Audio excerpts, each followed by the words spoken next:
On a les dents naturellement saturées, il y a des personnes qui ont une coloration jaunâtre, des dents naturellement saturées, foncées. Alors, coloration due aux anomalies congénitales, madame terre hémolytique néonatale, qui est le problème de Rhésus, comme à les maladies infectieuses maternelles, malobéole, syphilis, etc., qui ont des répercussions sur la coloration des dents. Alors, en général, les colorations dues aux fluoroses légères ou à la modérée, ou la coloration due au vieillissement physiologique, ou la coloration due au tétracycline degré 1 2, en entame le traitement d'éclaircissement. Ok. Par contre, pour les colorations sévères, telles que les colorations dues au tétracycline degré 3, 4, ou les colorations sévères de fluorose, là, on aura franchement des résultats très modestes. On fait un éclaircissement.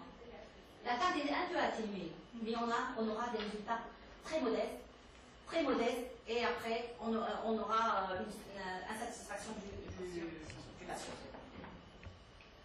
Alors, les produits d'éclaircissement.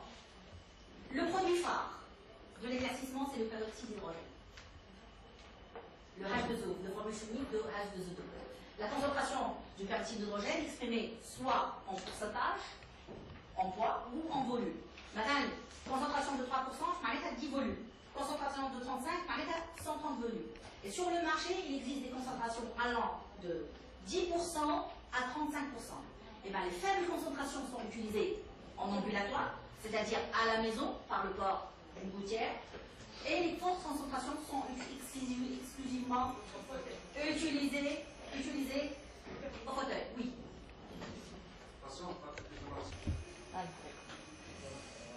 Ok, donc on a sur le marché plusieurs produits, à savoir le palissalance, le whiteness, etc. Et aussi le peroxyde d'urée, peroxyde de carbamide à 10%. On a 3% de peroxyde d'hydrogène et 7% d'urée. Avec la fille, peroxyde d'hydrogène, puis l'urée. Et aussi, on a les concentrations varient de 10% et de 35%. Les faibles concentrations sont utilisées toujours pour l'éclaircissement en ambulatoire, c'est-à-dire à la maison, à peau, et les fortes concentrations sont utilisées exclusivement au fauteuil. On a les chlorides de sodium pur aussi. Indiqué pour la fluorose dentaire, il a une meilleure qualité solvante, il a une action d'oxydation très puissante. Bon. Alors comment éclaircir? Peut-être le processus. Il faut le produit qui pêche. Il faut connaître le produit avant et le processus. Je regarde le produit. Okay. Alors comment on éclaircit? Quelles que soient les techniques, quel que soit le produit, la réaction d'éclaircissement est une réaction d'oxydoréduction. Entre une substance colorante, l'agent réducteur, et la molécule décolorante, c'est l'agent oxydant. Qui va chercher le peroxyde d'hydrogène ou le peroxyde de carbamide? Même mode d'action. Il entre en contact, il entre en contact, il est sur la surface des mailles. Puis, il va pénétrer dans la dentine. Il va subir une décomposition. Il va libérer de l'oxygène naissant et de peroxyde OH. Et ces produits de décomposition vont oxyder et décomposer les pigments colorés. Ils vont fragmenter les pigments en molécules plus claires. Je m'explique. Les mailles et la dentine, et le peroxyde d'hydrogène. Les chromophores, les molécules colorées. Il est en contact de l'émail. Il diffuse, l'émail perméable, il diffuse à travers l'émail, dans la dentine. Il va fragmenter, il va libérer l'oxygène et le peroxyde. Il va fragmenter les chromophores, les molécules, les grandes molécules, en petites molécules plus claires. C'est ça le mécanisme. Et ça, il y a de l'oxygène, l'OH, ils vont fragmenter en petites molécules les pigments. C'est le principe. Alors, le même mode qui m'appelle aussi de carbamide, qui m'appelle aussi d'hydrogène. C'est la même action. Alors, le praticien est toujours hésitant et se demande toujours quel produit choisir. Sur le marché, on a une gamme très importante. Peut choisir entre le peroxyde de carbamide, le peroxyde d'hydrogène. Point d'interrogation. Quels sont les critères de choix?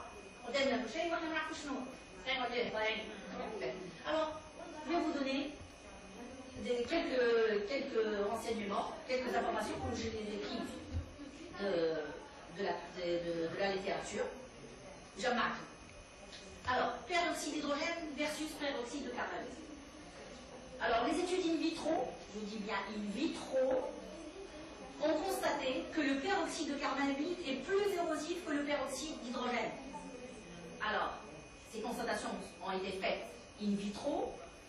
Bon, en l'absence d'investigation clinique profonde, il n'est pas possible de recommander d'utiliser le peroxyde de carbamide au lieu du peroxyde d'hydrogène, au lieu du peroxyde de carbamide. Tawa, à suivre la KGTO. Mais la plupart des auteurs recommandent le peroxyde d'hydrogène au fauteuil, car il est plus fort, plus puissant, et il a un pouvoir blanchissant élevé, puisqu'il a une grande quantité de peroxyde d'hydrogène. Par contre, en technique ambulatoire, la majorité des auteurs recommandent le peroxyde de carbamide parce qu'il est doux. Ok? Ben, alors, quels sont les critères de choix d'un agent d'éclaircissement? Donc, au fauteuil, il est conseillé d'utiliser le peroxyde d'hydrogène à forte concentration. Voilà la concentration basse ou activée par la lumière, d'hydrogène, mais le peroxyde de carbamide est plus doux.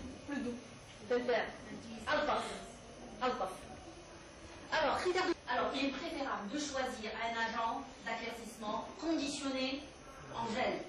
Évitez les produits qui se présentent sous forme de poudre liquide. Allez, lors du mélange, il faut respecter scrupuleusement les rapports poudre-liquide et la moindre erreur, vous aurez un agent, une viscosité non adéquate. Et par suite, on a des ennuis lors de l'application du gel. Donc, madame, comme tartare, conditionné en gel. Il y a des haches. Madame, vous choisissez un agent d'éclaircissement à pH neutre ou proche de la neutralité. Évitez les pH acides. Allez, les pH acides ils vont causer des déminéralisations et des érosions de l'émail. Ok? Donc pH neutre, ça diminue les dommages potentiels, à savoir l'érosion, la déminéralisation. 3. Choisir des gels avec une viscosité plus ou moins haute. Allez, plus le produit filant, moins il tient en place et mauvais le résultat. Donc, le produit, donc le produit doit être mis sur la surface de l'émail, il doit rester en contact avec l'émail, sans couler, sans se déplacer, sans être avalé. C'est comme vous dire? Quatrièmement, le goût doit être bien toléré, que ce soit en fauteuil ou en ambulatoire. Déjà, goût amer, ou de toute façon, l'odeur. Alors, utilisez des gels contenant des agents de sensibilisation. Le fluorure de sodium, nitrate de potassium, le chlorophylle, etc. Et la liste est encore longue. Utilisez des gels contenant de l'eau pour mieux hydrater la surface d'émail, pour une sensibilité moindre durant le traitement d'éclaircissement. Utilisez des gels contenant des carbonates pour diminuer les risques d'érosion. Parce qu'il s'est avéré que les produits contenant les carbonates diminuent les risques d'érosion par rapport aux produits non carbonatés. Alors, utilisez des gels contenant des agents reminéralisants. Calcium, phosphore, etc. Ça aide la reminéralisation. Bon, c'est vrai, la salive, c'est le facteur biologique d'excellence, va faire la reminéralisation, mais quand même, tu n'as pas un produit avec des agents reminéralisants maladies. Ok? Et le coût, c'est à vous de choisir. C'est bête, donc la disparaît. Ok? Donc voilà. Oui. Vous avez parlé de l'hydrochloride de sodium tout à l'heure. Oui. Pur. Quand est-ce qu'on peut l'utiliser? Pour les fluoroses, les cas de fluorose très sévères. Et la procédure? Le protocole, il est long. On utilise les mordansages acides. Bon, il est très irritant et très... Et les LUML, Il faut utiliser l'alcool, le mordançage de l'acide, l'alcool, etc. Il est très agressif. On les utilise de moins en moins. Ok? Parce que le mordançage acide sur la surface, elle devient plus poreuse et on aura une ouverture des microcavités de l'émail. Donc, comme une éponge, la dent, une éponge, ou susceptible se recolorer facilement. Donc, de moins en moins, c'est une technique très agressive. Donc, bon, bien sûr, il n'y a pas le produit miracle, mais quand même, il y a quelques ingrédients. Oui, bien sûr, le gel d'éclaircissement, quel notice, il faut connaître le produit utilisé. C'est ça, le produit aïoué. C'est ça, le produit, je l'ai محطوط.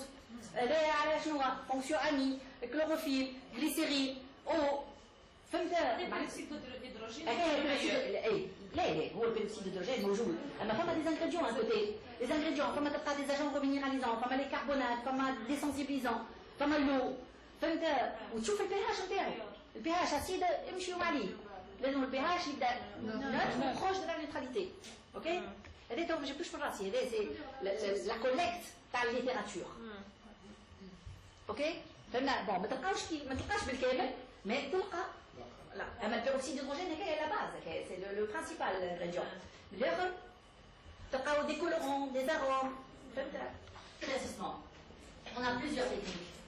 On a technique en ambulatoire, à la maison, technique au cabinet, traitement autonome, et on a aussi la technique par microabrasion améliorée.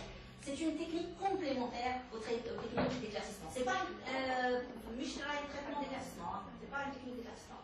C'est complémentaire au traitement d'éclaircissement. Elle est indiquée surtout, c'est-à-dire elle agit en surface. Elle permet d'éliminer les colorations superficielles. Le traitement de blanchiment, d'éclaircissement, c'est le il agit en surface, en profondeur. Okay. Donc elle est utilisée pour les colorations superficielles. Et cette technique utilise un traitement chimique obtenu par l'acide chlorhydrique, voilà, et associé à un traitement mécanique obtenu par la pâte abrasive.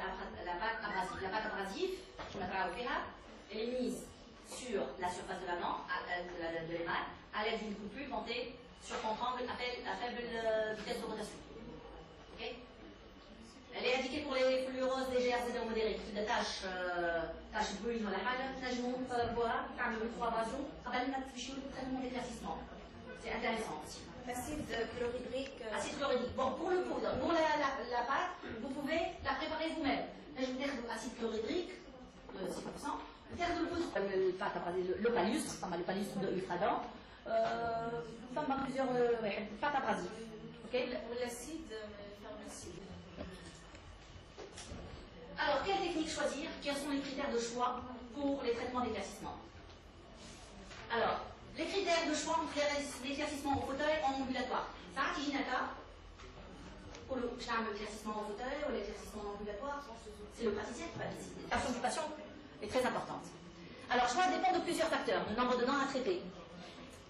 Type de sévérité de la coloration. Plus la coloration est sévère, plus on a besoin d'une combinaison des techniques. Sensibilité dentaire, le facteur temps et les coopérations du patient.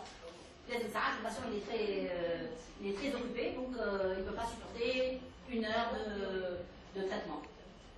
Et l'efficacité, il faut une technique efficace contre une coloration très sévère, par exemple. Alors, au fauteuil, donc on choisit technique au fauteuil si on souhaite un effet immédiat et rapide. Quelle patiente, elle demande un effet immédiat et rapide, pardon, hop, éclaircissement en fauteuil. Alors, si on dispose d'un temps pour le traitement moindre, coopération du patient sur une durée courte, et sur le fauteuil, on a une sensibilité